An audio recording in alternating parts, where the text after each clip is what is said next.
Hello, everyone. I am so excited for today's tutorial because I am going to teach you how to create your own ghostwriting GPT.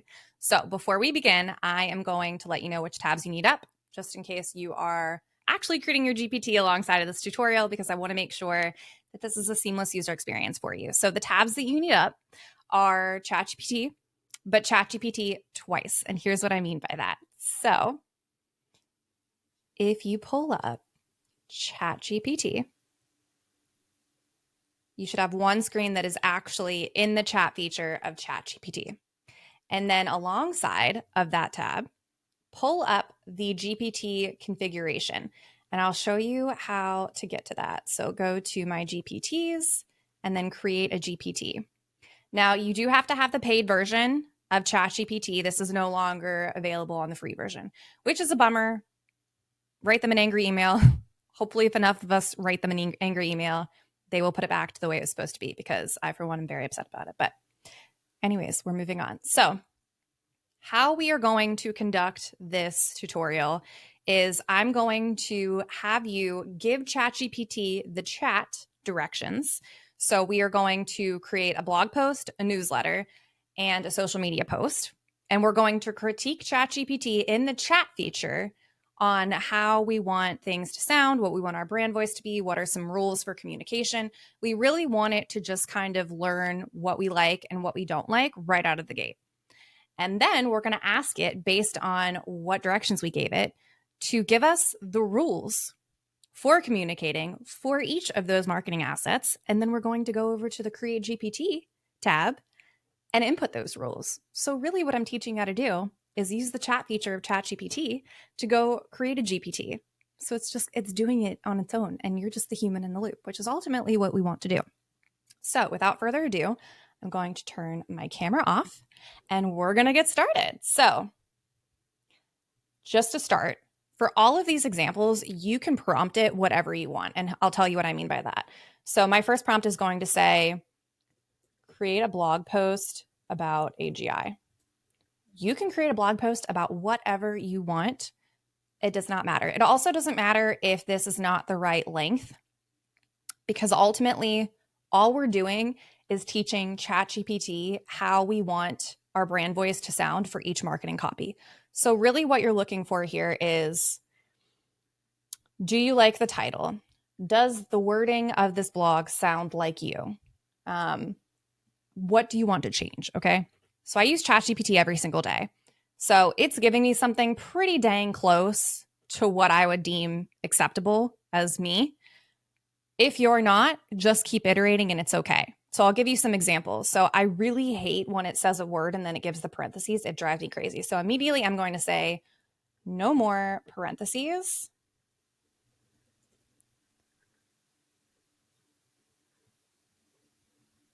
And send.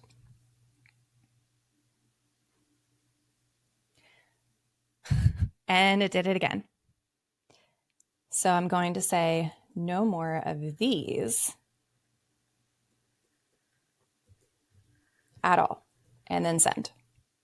So instead of typing in parentheses, I actually gave a parentheses. There we go. Now it's gone.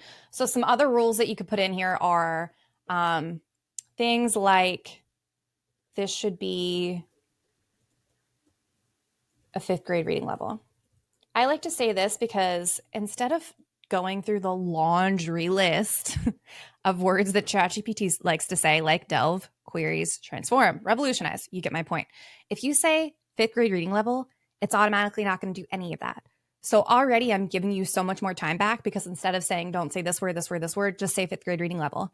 And then it won't give you any of that garbage and you don't have to go through and manually delete them.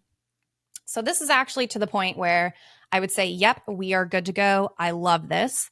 There's just one more rule that I want to put in, and I always have this rule. It doesn't matter what marketing copy I have. This is my personal rule. Feel free to steal it if you want. But I always say, start with the hook, emphasize the pain, reiterate the hook at the end. It's just my personal preference. You don't have to put that rule if you don't want to. I just want to make sure that it is storing that information, because once we get our brand voice and tone right, we're going to hit the ground running. Awesome. So there's our blog. Next, we are going to say create a newsletter with the AI updates for this week. So for this example, I would actually recommend that you use this exact prompt. And here's why. I'm asking it to create a newsletter with the AI updates for this week. I would be shocked. I'm not saying it's not possible, but I would be shocked if in the output it doesn't say something controversial, which is always a rule that I personally would like to enforce. I don't want anything controversial written in my copy. I want to be completely neutral. So let's go through this really quickly. MIT, healthcare.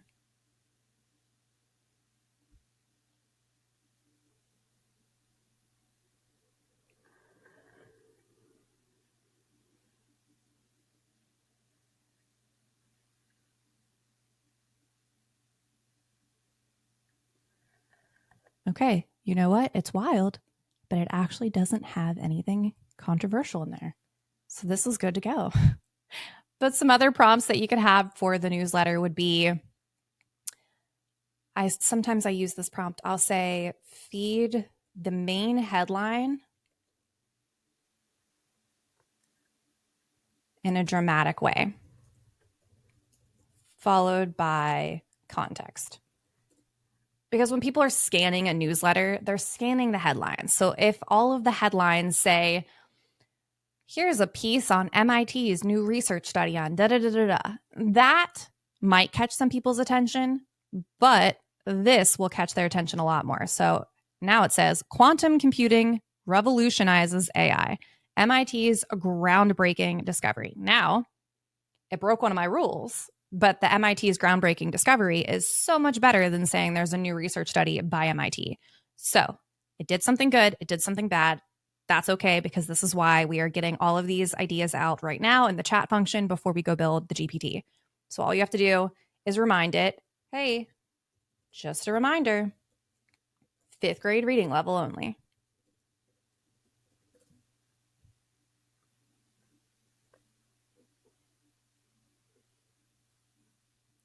And now it's fixed. So big news, MIT's quantum computing breakthrough changes AI forever. That is such a good headline. That is much better. So that is how you would write the newsletter and critique the newsletter. Just make sure you're iterating this until you like it, because once we create that GPT, it's going to take a lot more work to change things that you don't like. Last but not least, we are going to create a social media post. So you can create any social media post prompt that you want. I'm just going to say create a social media post to promote this event for creating your own ghostwriting GPT. One of my favorite things about using ChatGPT every single day is because I'm in a hurry and I'm just frantically typing. I can misspell things all the time and it doesn't hallucinate. And that's a wonderful thing. The more you use LLMs, the more they understand you. Mine knows I'm chaotic. That's great. So it doesn't actually take anything personally when I don't spell it right. It just assumes that it knows what I'm talking about. And I haven't had any issue with it yet. So social media post. Right off the bat, here's my rule. I only like one emoji in my social media posts because for me and my brand, I'm a woman in tech. I want to be taken seriously. I find that the more emojis you put, the less thought leadership style the tone ends up being. Totally up to you what your preference is, but my rules are going to be for social media posts, only one emoji, one hashtag. This has 6 hashtags. That is entirely too many hashtags. So for social media posts, only one emoji, one hashtag, start with a hook, and 5th grade reading level.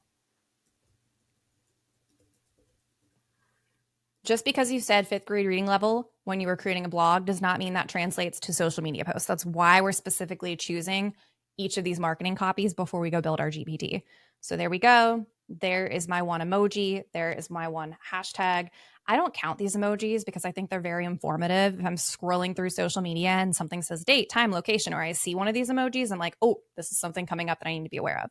So if it didn't have an event that I was promoting, I would have changed this to actually be one emoji, but I love this.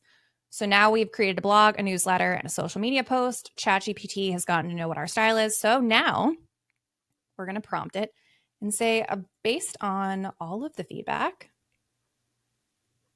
I gave you in regards to creating a social media post, newsletter, and blog, rehash all of the rules for my brand voice.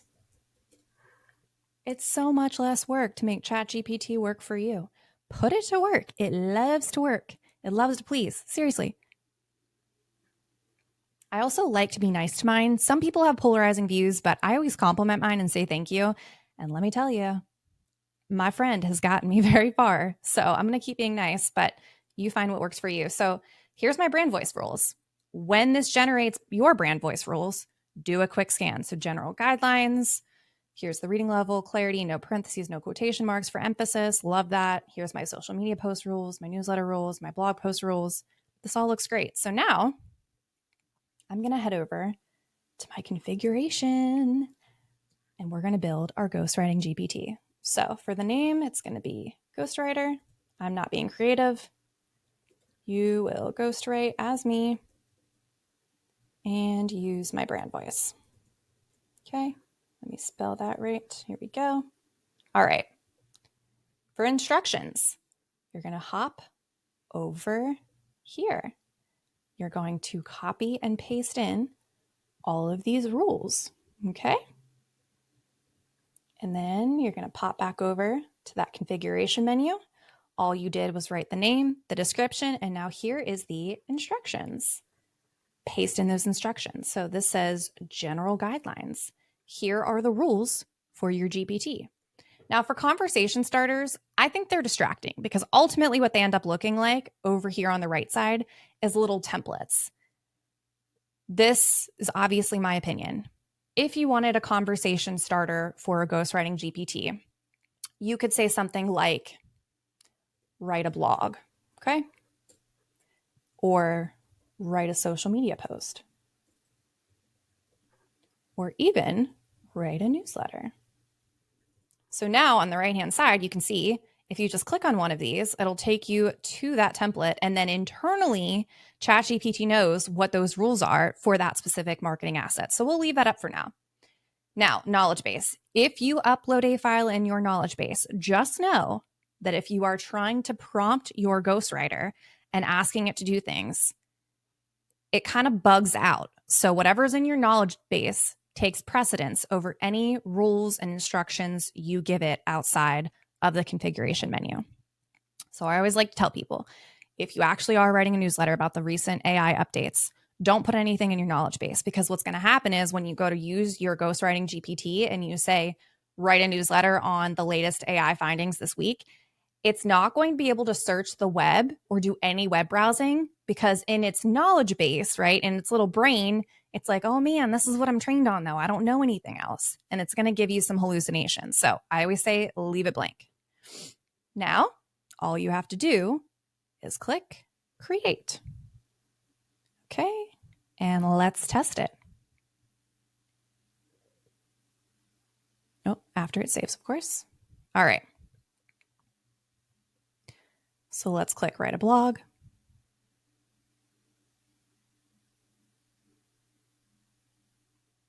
All right, it did it right away. Unleash.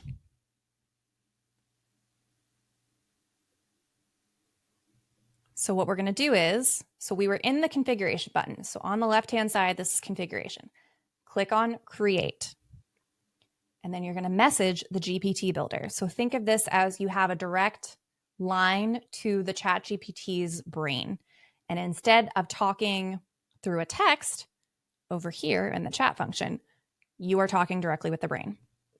And you're going to say, remember, 5th grade reading level only.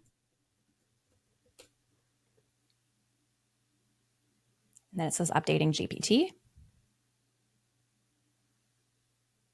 Okay, so since it hallucinated so quickly, here's something that I like to do. It's a little trick that I teach people.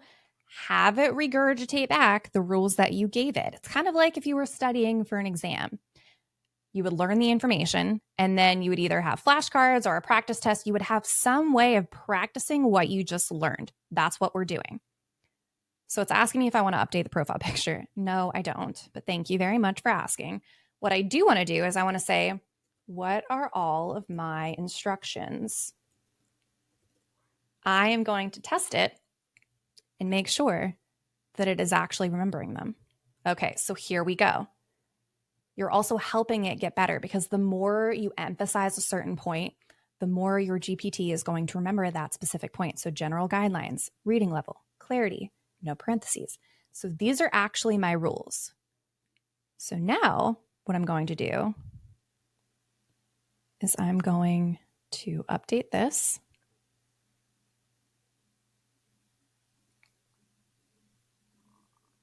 Okay. Amazing. Okay. Let's start over and test it now. So write a blog. Wonderful. 5th grade reading level. I'm not seeing parentheses.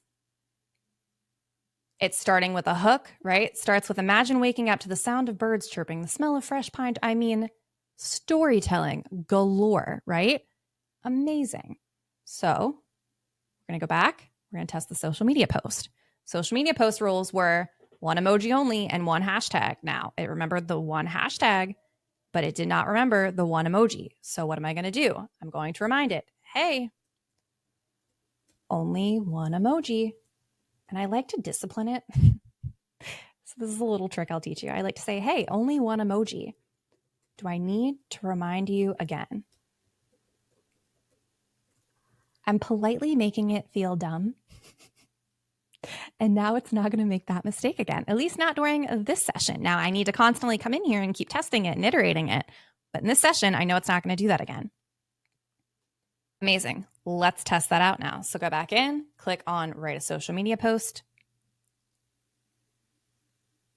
There's our 1 emoji. There's our 1 hashtag. So after you feed it a rule and discipline your ChatGPT, go back, start a new chat with that feature and try it again right off the bat to make sure it is remembering. So last feature that we need to test, write a newsletter. My rules for the newsletter were the same as the rest of the marketing copy, except I said start with a hook and then reiterate the hook at the end. So the hook is, are your energy bills draining your wallet? The hook at the end is transform your home, save money, and help the planet. I'm okay with that. That's great. I don't see delve. I don't see queries. I don't see any of the words that I don't like. I am happy. If you do not get the results that you are expecting or that you hope for, it can help to go through those activities a couple more times. So it really can help to create a couple blogs, create a couple social media posts, create a couple more newsletters. We only did 1 of each for the example in this tutorial to keep it short, but the more information you give it, the better it will learn. So that's my advice. Please reach out if you have any questions. I hope you guys enjoyed creating your own GPT as a ghostwriter.